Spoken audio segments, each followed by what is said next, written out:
When I was a child, I used to do role playing of being a nurse. I just want to help people, especially for the sick one. Went to school in nursing and become a registered nurse, and now here I am. I'm a registered nurse.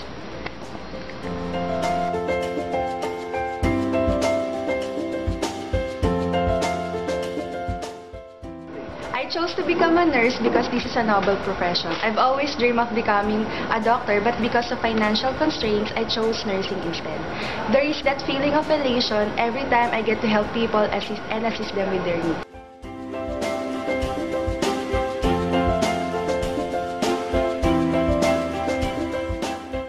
I became a nurse because it's a noble profession. Although it's not, the pay here in the Philippines is not that rewarding. But when you see your patients having a good prognosis because of a good quality nursing care, then it becomes a rewarding experience and a learning journey for you. That's all.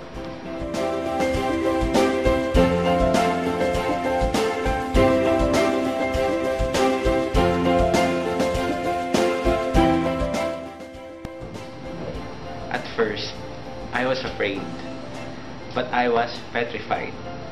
But thinking that I could never live without them by my side. But seriously, hindi to yung first choice ko. But then, first choice doesn't mean na hindi mo magugustuhan. Pero ngayon, nandito ako, nag-e-enjoy na nagbibigay ng service, nagbibigay ng care sa mga pasyente. Para sa akin, very fulfilling maging isang nurse.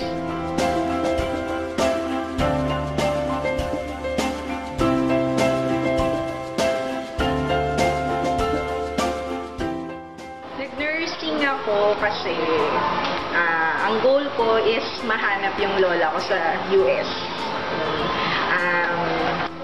Nasa women's shelter siya that time, so I decided na mag-nursing ako kasi sabi ng mga friends ko, napakabilis daw na makapunta abroad para, syempre para mahanap ko nga yung lola ko.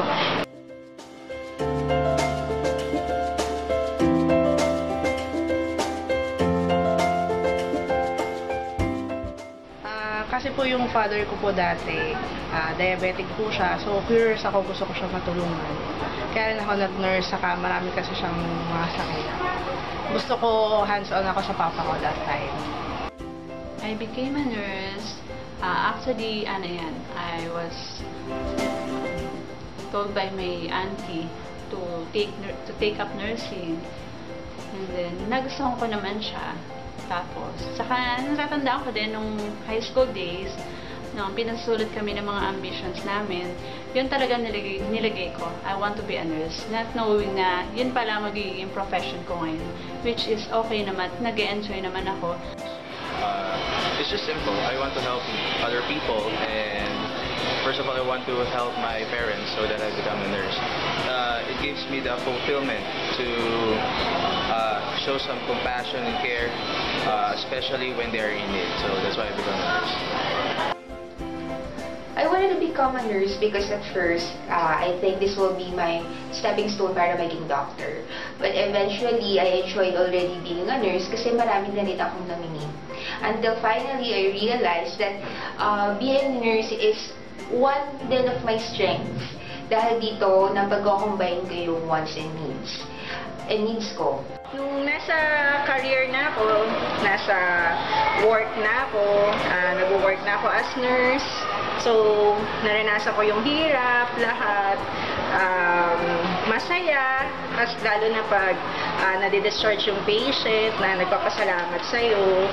Pero ngayon, as nurse na, nagustuhan ko naman siya talaga kasi parang as a passion ko na rin yun eh, na gusto ko talagang makatulong sa tao.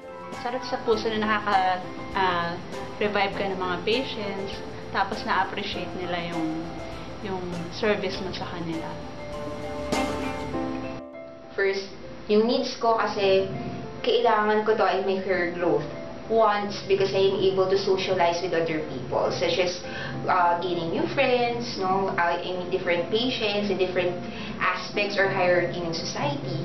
And kaya nagustuhan ko na rin to at naging nurse ako para at least ma-extend ko kung yung kaalaman ko din sa aking mga colleagues. May fulfillment din po kasi pag nakakatulong ka, saka pag nagre-reciprocate sila na-enjoy nila yung treatment nila, makikita mo talaga sa kanila na napapamahal din yung mga pasyente, lalo na po sa dialysis talaga. Parang family ko na rin po sila. Mas malalim para sa akin ang nursing. Kasi sa lahat ng profession, nandito lahat. Nandito lahat. Ibibigay mo lahat ng ng pagkatao mo. 'Yon. Lahat malasakit, lahat, everything.